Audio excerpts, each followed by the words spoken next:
दुर्गा सप्तशती सप्तमो अध्याय। चंड और मुंड का वध।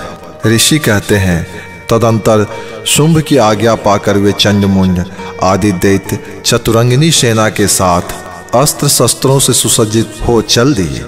फिर गिरिराज हिमालय के स्वर्णमय ऊंचे शिखर पर पहुंचकर उसने सिंह पर बैठी देवी को देखा। वे मंद मंद मुस्कुरा रही थी। उन्हें देखकर दैत्य लोग तत्परता से उन्हें पकड़ने का प्रयास करने लगा। किसी ने धनुष तान लिया, किसी ने तलवार संभाल ली। कुछ लोग ने देवी के पास आकर खड़े हो गए। तब अंबिका ने उस शत्रुओं के प्रति बड़ा क्रोध किया।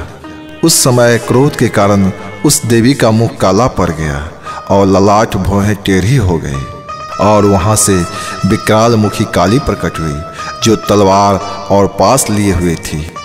वे विचित्र भेष धारण किए हुए थे। वे चीते की चमड़ की साड़ी पहने और नरमुंड की माला से सुशोभित थे। उनके शरीर का मांस सूख गया था, केवल हड्डियां का सांचा था, जिससे वे अत्यंत भयंकर जान पड़ते थे। उनका मुख बहुत विशाल था। जीभ लपलपाने के कारण वे और भी डरावनी प्रतीत होती थी। उनकी आंखें भीतर को धसी हुई और कुछ लाल थी। वे अपनी भयंकर गर्जना से संपूर्ण दिशाओं को गुजार रही थी। बड़े बड़े दैत्यों का वध करते हुए वे कालिका देवी बड़े वेग से दैत्यों की उस सेना पर टूट पड़ी और उन सब को भक्षण करने लगी। वे सारे सेना महावत योद्धाओं और घंटा सहित कितने हाथियों को एक ही हाथ से पकड़कर मुंह में डाल लेती थी। इस प्रकार घोड़े, रथ और सारथी के साथ रथी सेना को भी मुंह में डालकर वे उन्हें बड़ी भयानक रूप से चबा डालती थी।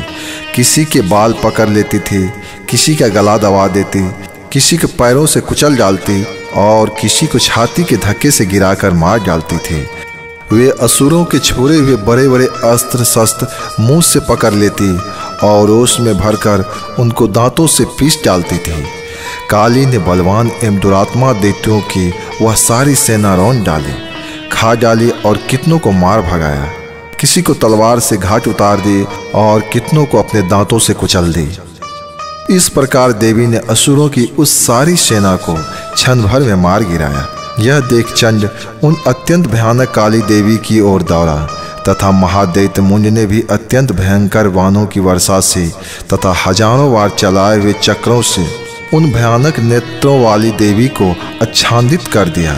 अनेकों चक्र देवी के मुख में समाते हुए ऐसा जान पड़ता मानो सूर्य बादलों को निगल रहा हो।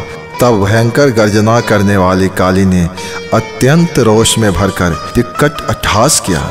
उस समय उनके विकराल बदन के भीतर कठिनता से देखे जा सकने वाले दांतों के प्रभाव से वे अत्यंत उज्जवल दिखाई देती थी। देवी ने बहुत बड़ी तलवार हाथ में ले हंग का उच्चारण करके चंड पर धावा किया और उसके केस पकड़ उसी तलवार से उसका मस्तक काट डाला। चंड को मारा गया देखकर मुंड भी देवी की ओर दौड़ा। तब देवी ने रोष में भरकर उसे भी तलवार से घायल करके धरती पर सुला दिया। महापराक्रमी चंड और मुंड को मारा गया देख मरने से बची हुई बाकी सेना भय से व्याकुल हो चारों ओर भाग गए। तदंतर काली ने चंड और मुंड का मस्तक हाथ में ले चंडिका के पास जाकर प्रचंड अट्टहास करते हुए कहा, हे देवी, मैंने चंड और मुंड नाम के इन दोनों महापशुओं को तुम्हें भेंट किया है। अब युद्ध यज्ञ में तुम शुंभ और निशुंभ स्वयं ही वध करना। ऋषि